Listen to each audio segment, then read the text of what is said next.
Dr. Isabella Cruz, a brilliant Latina trauma surgeon and decorated war hero, just finished a grueling 16-hour shift saving lives. But tonight, her own life is on the line. Two white cops wrongfully arrest her, ignoring her credentials, mocking her and throwing her to the ground like a criminal. But when she reveals the truth, who she really is, the officers freeze. Their smug faces turn pale. They just made the worst mistake of their careers. This is a story of injustice, reckoning, and consequences. Before we dive in, buckle up, get ready, and subscribe for a special surprise tomorrow. Dr. Isabella Cruz tightened the last stitch on her patient's abdomen, the rhythmic beeping of the monitors steadying her pulse. Blood still stained her gloves.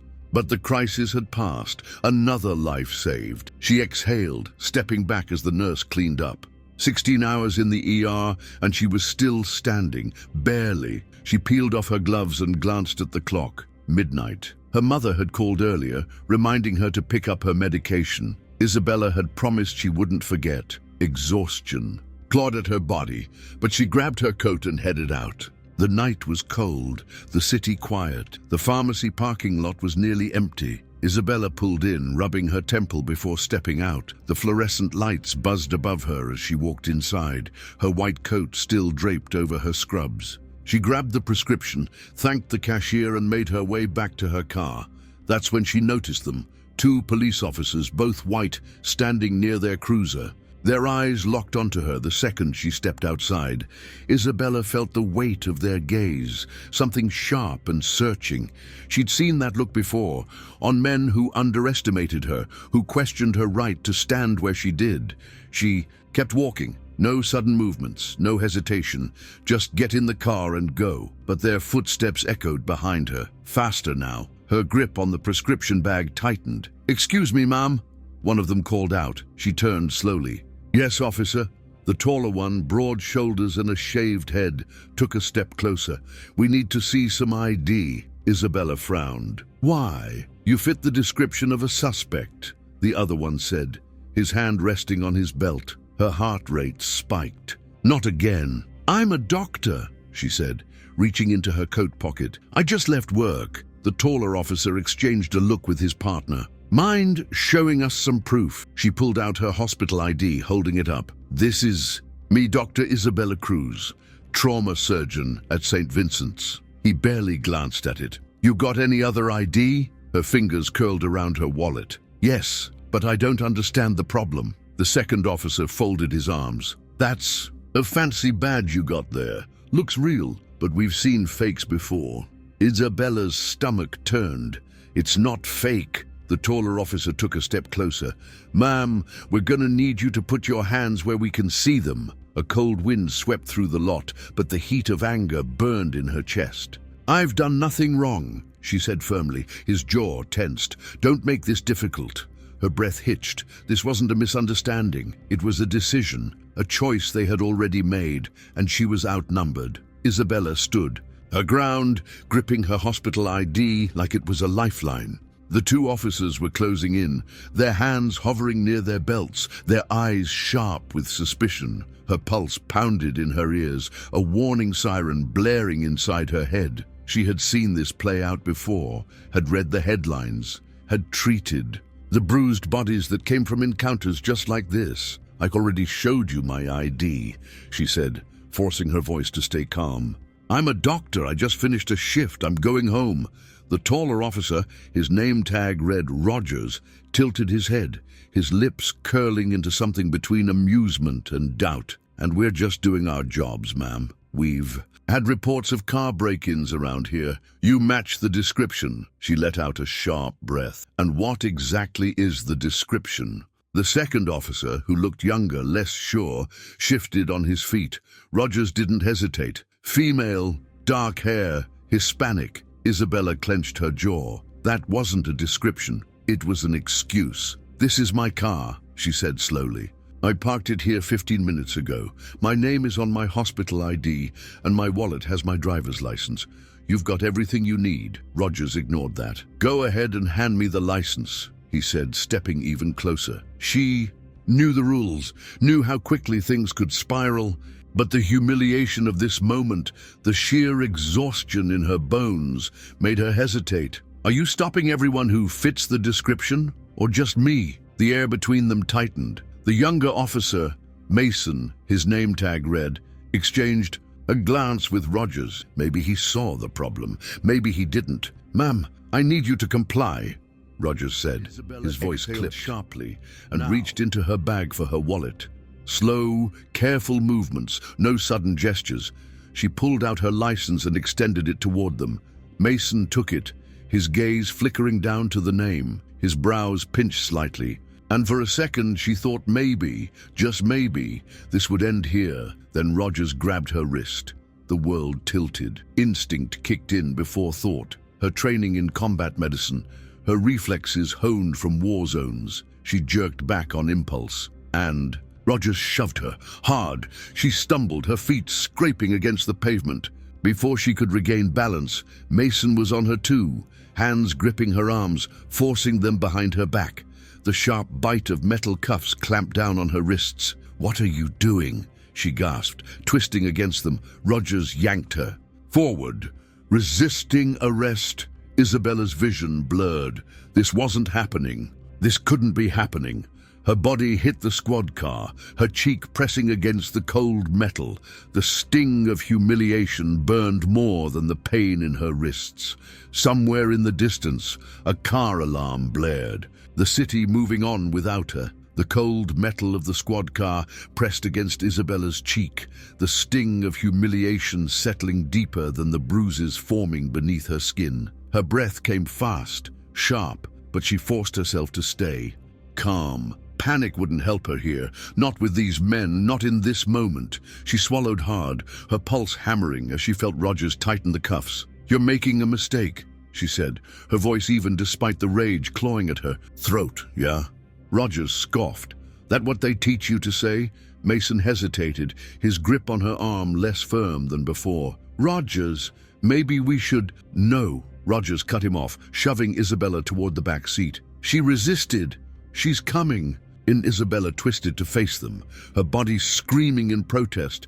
"I'm a decorated military medic."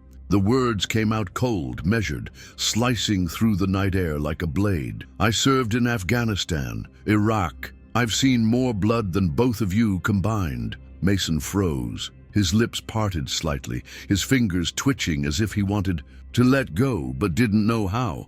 Rogers, though, barely flinched. "Yeah, and I bet every guy we bring in has a story too," Rogers sneered. "You're not special." Isabella let out a bitter laugh. "You don't even know what you just did." Her voice was steady, but inside her stomach churned.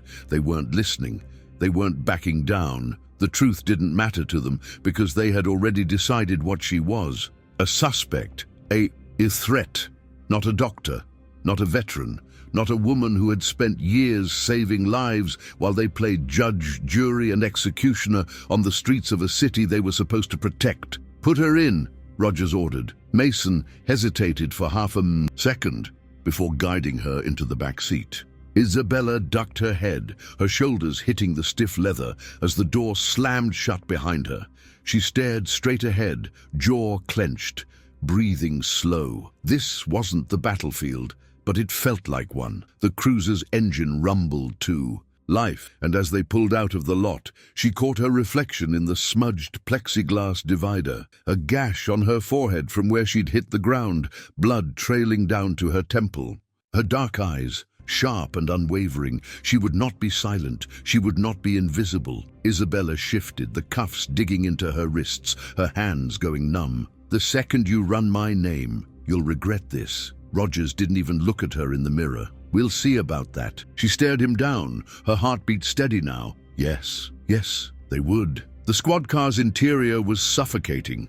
The smell of stale sweat and synthetic leather mixed with the faint trace of cigarette smoke embedded in the seats. Isabella shifted, her wrists, the cuffs biting into her skin, her fingers tingling with the beginnings of numbness. Outside, the city lights blurred as they sped through the streets. She knew this part of town well. St. Vincent's was just a few blocks away, a hospital where she'd worked double shifts, where she'd saved lives without a second thought. Now she was being carted off like a criminal, her blood drying on.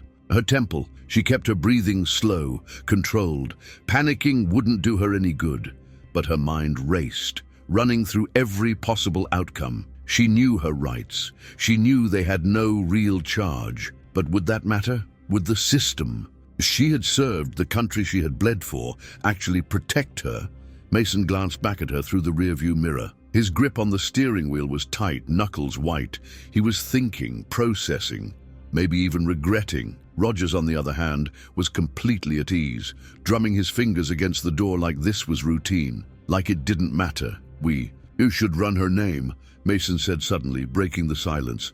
Rogers let out a short laugh. Relax, rookie. We'll process her. Mason pressed. A war vet. What if she's telling the truth? Rogers scoffed. And what if she's lying? You think every person we pick up tells us the truth? She resisted. That's all that matters. Isabella's jaw tightened.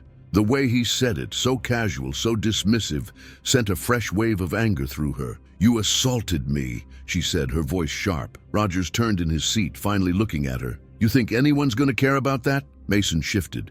Uncomfortably, Isabella caught the flicker of doubt in his eyes before he refocused on the road. You should check my record, she said again, this time speaking directly to Mason.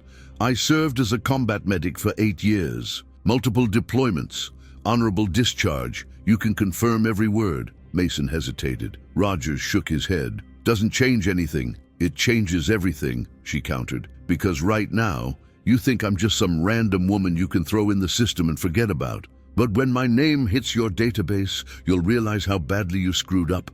The car slowed as they approached the precinct. Isabella could see the station ahead, the floodlights illuminating the concrete walls, the parked patrol cars lined. Up like soldiers in formation, Mason exhaled and tapped at the dashboard computer.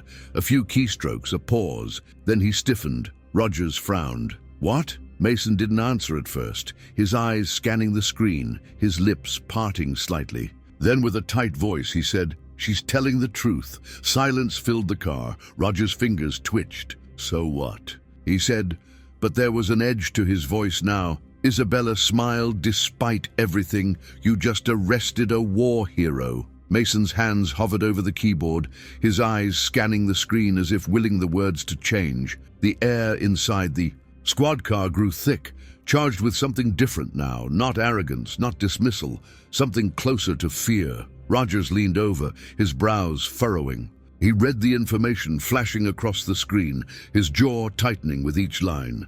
Staff Sergeant Isabella Cruz, combat medic, honorable discharge, Silver Star, Bronze Star, Purple Heart, a decorated war hero. Mason swallowed. She's the real deal. Rogers didn't move, didn't blink. For the first time, Isabella saw something crack in his demeanor.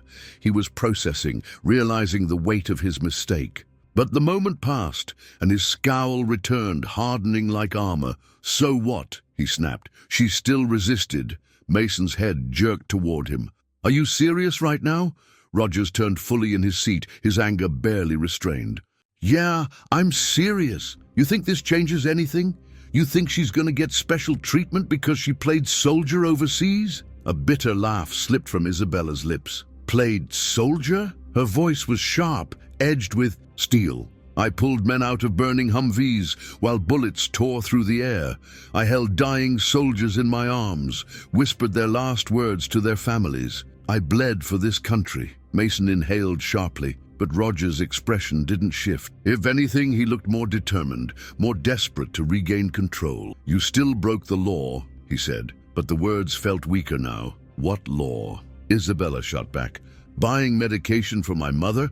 Parking my car? Or was it when I dared to question why 2 white cops stopped me for no reason? Mason ran a hand over his face, clearly shaken. We should call this in. No, Rogers said immediately. We process her. Let the department handle it. Mason turned toward him fully. Are you hearing yourself? We arrested a decorated soldier for nothing. If this gets out, it won't, Rogers cut in. Unless you start running your mouth. A muscle in Mason's jaw twitched. He was young, still green, and Isabella could see the battle waging inside him. He hadn't been on the force long enough to be completely jaded. hadn't buried his conscience the way Rogers had. Isabella leaned forward as much as the cuffs allowed. "You know this isn't right," she said. Her voice quieter now, meant only for Mason. "Fix it." Mason's fingers drummed against the wheel, his breathing uneven.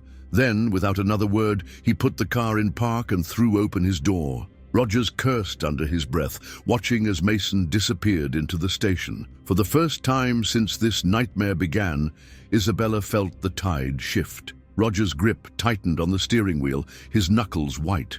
He wasn't looking at her anymore, because now he was afraid. Inside the station, the air was thick with the scent of burnt coffee and sweat. Officers milled about, some filling out reports, others chatting in low voices. The fluorescent lights hummed overhead, casting a harsh, sterile glow between Rogers and Mason, her wrists still bound in the tight metal cuffs. Every muscle in her body ached from the takedown, but she kept her chin high, her steps steady. She refused to let them see weakness. Mason looked like he was carrying a boulder on his shoulders, his jaw clenched so tightly she thought his teeth might crack. Rogers, on the other hand, moved with forced indifference, his posture stiff. He hadn't said a word since they stepped out of the squad car. He didn't need to. The way his fingers twitched near his belt said enough. He was losing control of the situation, and he knew it. At the front desk, a black female sergeant glanced up from her paperwork. Her sharp, knowing eyes flicked over Isabella, then landed on the two officers beside her. "What's this?" she asked, her voice even but carrying the weight of someone who had seen it all. "Suspect resisting arrest," Rogers said, before Mason could open his mouth. The sergeant arched an eyebrow. "Suspect?" Her gaze shifted to Isabella, scanning her face, the dried blood at her temple, the crisp hospital scrubs. Her expression didn't change, but something in her eyes darkened. "Name?" Mason hesitated before answering. "Dr. Isabella Cruz." The sergeant's pen stopped moving. Slowly, she set it down and reached for her keyboard. The only sound in the room was the clicking of keys as she pulled up Isabella's file. A few seconds passed. Then her lips pressed into a tight line. She looked at Rogers first. "You arrested a decorated war medic?" Rogers barely flinched. "She resisted." The sergeant's nostrils flared. She leaned back in her chair, folding her arms. "You ran her ID before bringing her in, right?" Neither officer spoke. The silence stretched, the weight of it suffocating. Officers at nearby desks started paying attention now, their conversations slowing, their gazes flickering toward the front. The sergeant exhaled through her nose and stood. "Uncuff her." Rogers didn't move. His fingers flexed at his sides, but he didn't reach for his key. "That wasn't a request," the sergeant said, her voice like a blade. Mason reacted first, fumbling with the key at his belt. His hands were unsteady as he unlocked the cuffs, and when the metal finally slipped from Isabella's wrists, she rolled them out, shaking off the pain. The sergeant stepped closer, lowering her voice. "Doctor, are you hurt?" "I'll live," Isabella said, rubbing at the red marks on her skin. The sergeant nodded once, then turned back to Rogers. "You and I are going to have a talk." For the first time that night, Isabella saw real fear in his eyes. The station was no longer just a building filled with officers going about their routine. It had become a battleground of shifting power, where the weight of truth was pressing down on those who had tried to bury it. Isabella stood still, rubbing her wrists where the cuffs had left red marks, her body sore, but her mind sharp. The sergeant, her nameplate read Sergeant Daniels, kept her gaze locked onto Rogers. The silence in the room was suffocating. Every officer nearby had either stopped working or was pretending to, their ears tuned in, waiting to see how this would unfold. "You and I," Daniels said, her voice cold and deliberate, "are stepping into my office. Now." Rogers' jaw flexed, but he didn't argue.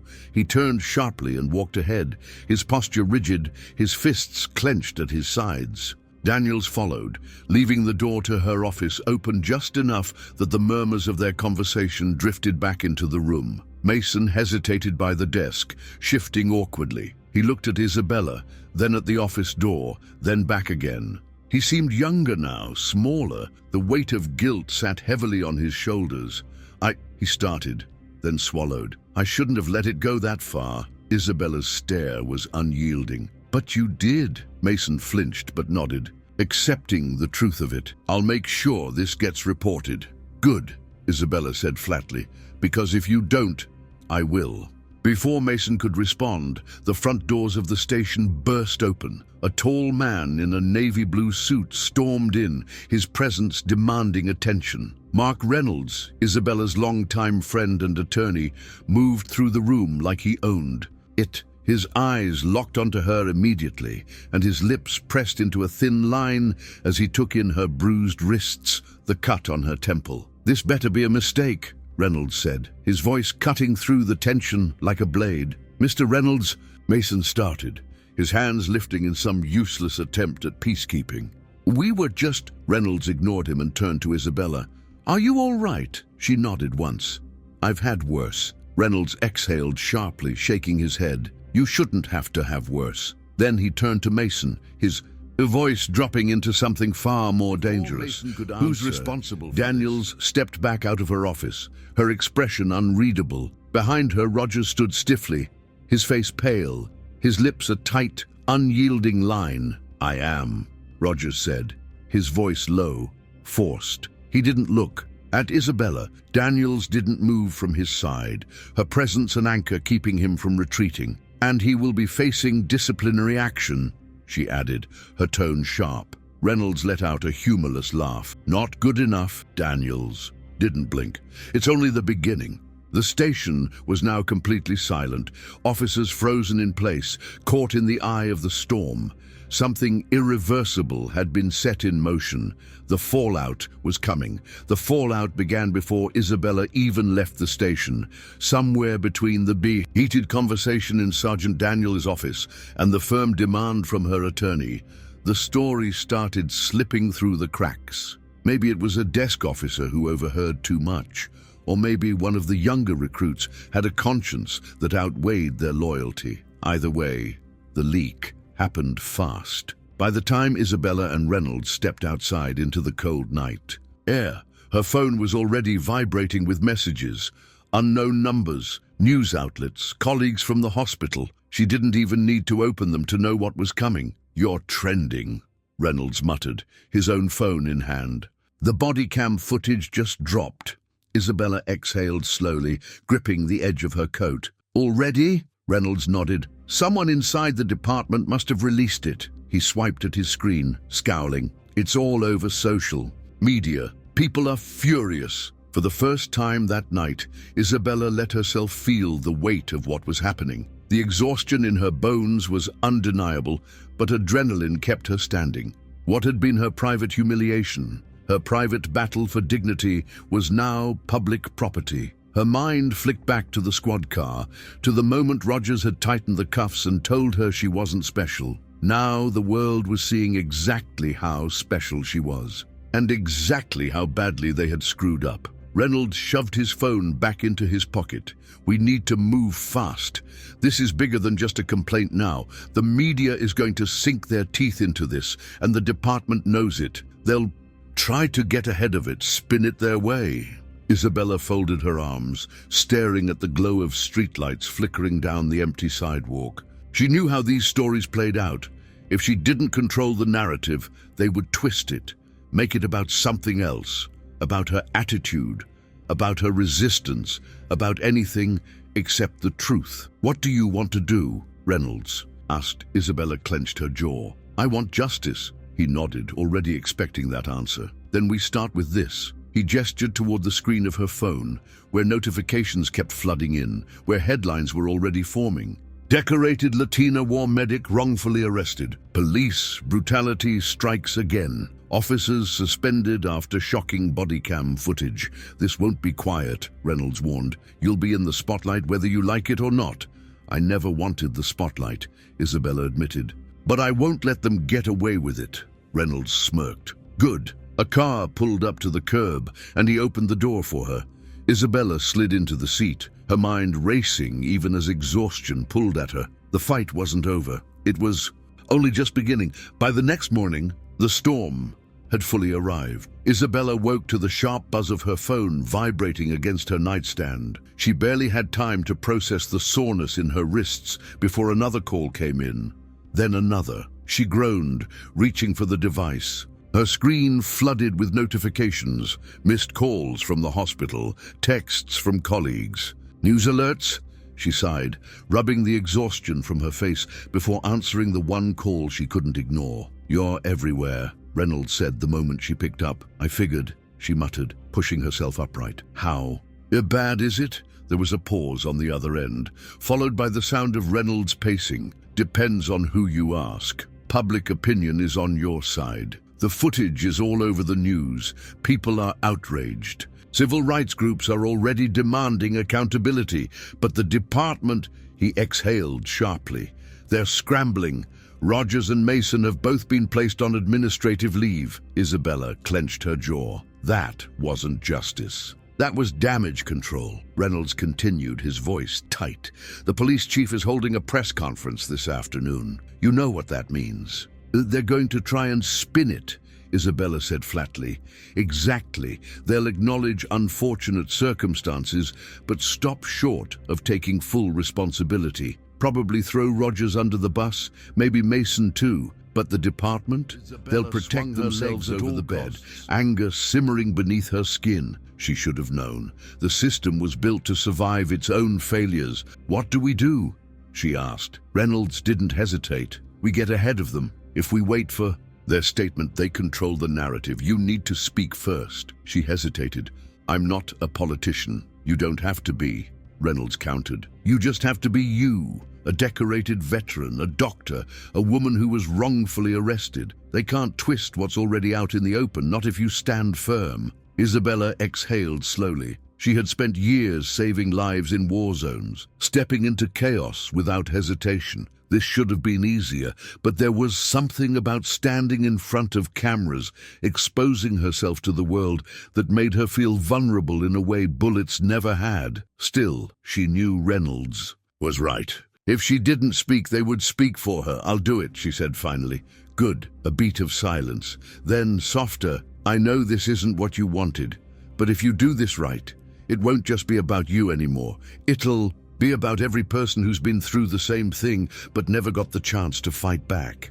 Isabella nodded, even though he couldn't see her. "Then let's make sure they hear me." She stood, already pushing aside her exhaustion. The battle wasn't over. It had only just begun. The press conference was packed. Cameras lined the front of the podium, microphones from every major network crammed together, waiting to broadcast the moment live. Reporters whispered to one another, exchanging notes, preparing their questions. The energy in the room was electric. Anticipation, tension, the undeniable feeling that something was about to shift. Isabella stood in the wings, her hands steady despite the pounding in her chest. She had faced mortar fire, emergency surgeries with no supplies, soldiers bleeding out in her arms. But this was a different kind of battlefield, one where words, not bullets, would determine the outcome. Reynolds placed a hand on her shoulder. "You ready?" She met his gaze. "I don't have a choice." He gave a small, approving nod and stepped back as she approached the podium. The room quieted almost instantly. Flashbulbs erupted, but Isabella didn't flinch. She gripped the seaway edges of the wooden stand, scanning the sea of faces, then took a slow breath before speaking. "My name is Dr. Isabella Cruz," she began, her voice strong, unwavering.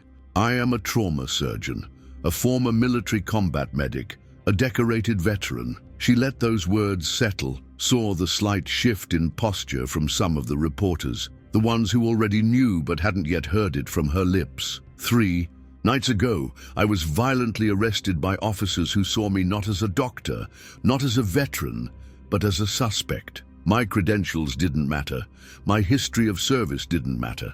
The only thing they saw was my skin, my face, and they decided that was enough. A murmur rippled through the crowd. The cameras zoomed in. She continued, "I was shoved to the ground, handcuffed, humiliated, and when I told them who I was, when I warned them they were making a mistake, they ignored me, because in their eyes, I wasn't a person. I was a problem." Isabella inhaled sharply, pressing forward. This isn't just about me. This is about every person who has been stopped, questioned, detained, or worse, simply because of how they look. Because of the assumptions made about them before they even open their mouth.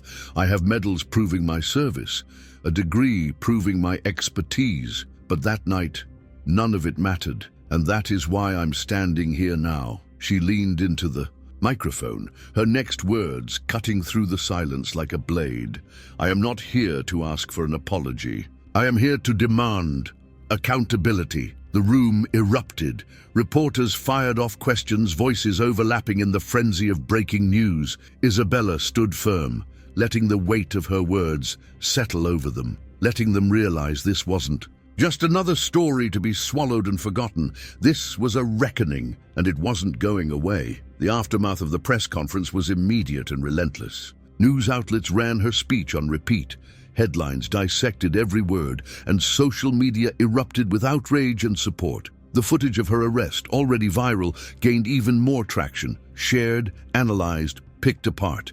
The world was watching now, and the police department had no choice but to respond. By the next morning, the chief of police stood behind his own podium, his expression tight, his carefully crafted words failing to mask the damage control in motion. Following a full review of the incident involving Dr. Isabella Cruz, Officer Daniel Rogers has been placed on indefinite suspension pending further investigation, the chief announced. His voice was even, practiced. Officer James Mason has been temporarily reassigned while internal affairs completes. Does the department acknowledge racial bias played a role in her arrest? The chief's lips pressed together. He hesitated too long. The silence answered for him. We acknowledge that mistakes were made, he said. Finally, we are committed to ensuring incidents like this do not happen again. It was the same tired promise, the same scripted response, and Isabella knew it.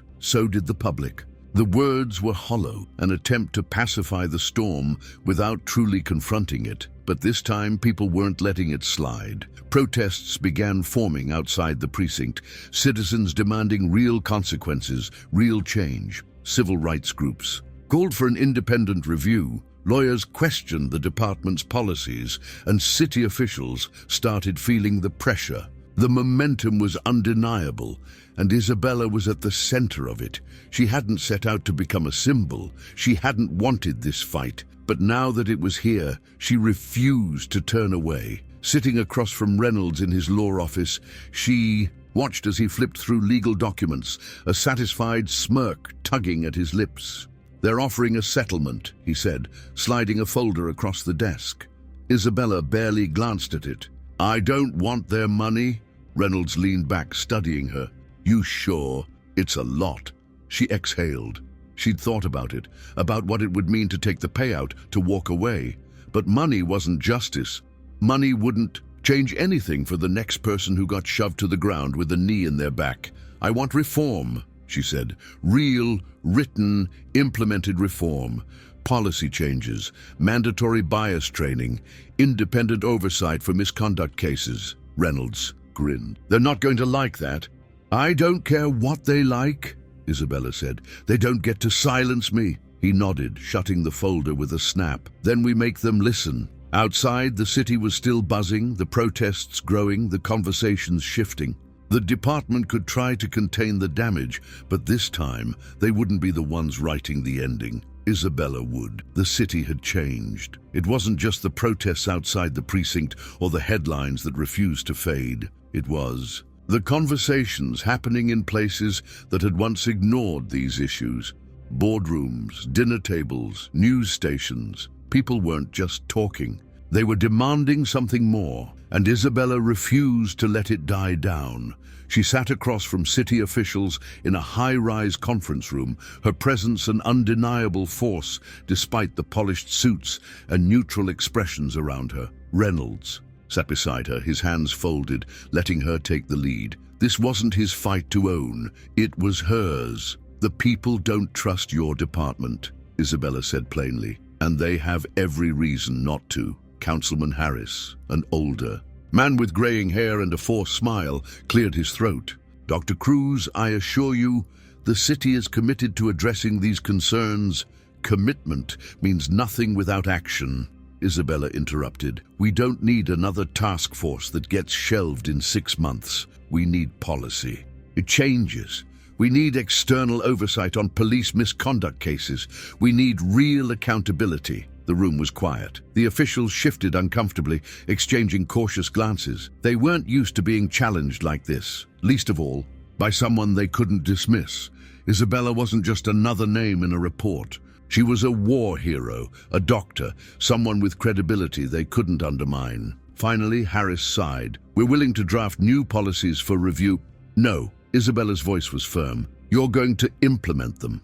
And you're going to do it now. A beat of silence. Then one of the younger council members, one who had stayed quiet for most of the meeting, spoke up. She's right. Harris turned to him, surprised. The young official leaned forward. The public isn't going to accept lip service anymore. If we don't take action, we're just waiting for the next scandal, the next lawsuit. And next time, we might not have the chance to get ahead of it. Isabella watched as the weight of those words settled over the table. They were backed into a corner.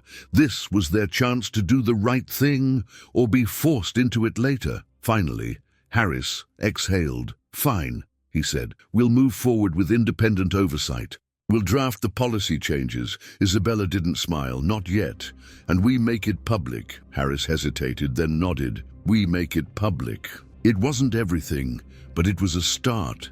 As Isabella stepped out of the building, the cold air hit her face, but it didn't sting the way it had that night in the parking lot. This was different. She walked down the street, past the people, holding signs, past the reporters still waiting for statements. She wasn't stopping for them. She was going back to the hospital, back to saving lives, because tonight, for the first time in days, she finally felt like her own had been returned to her.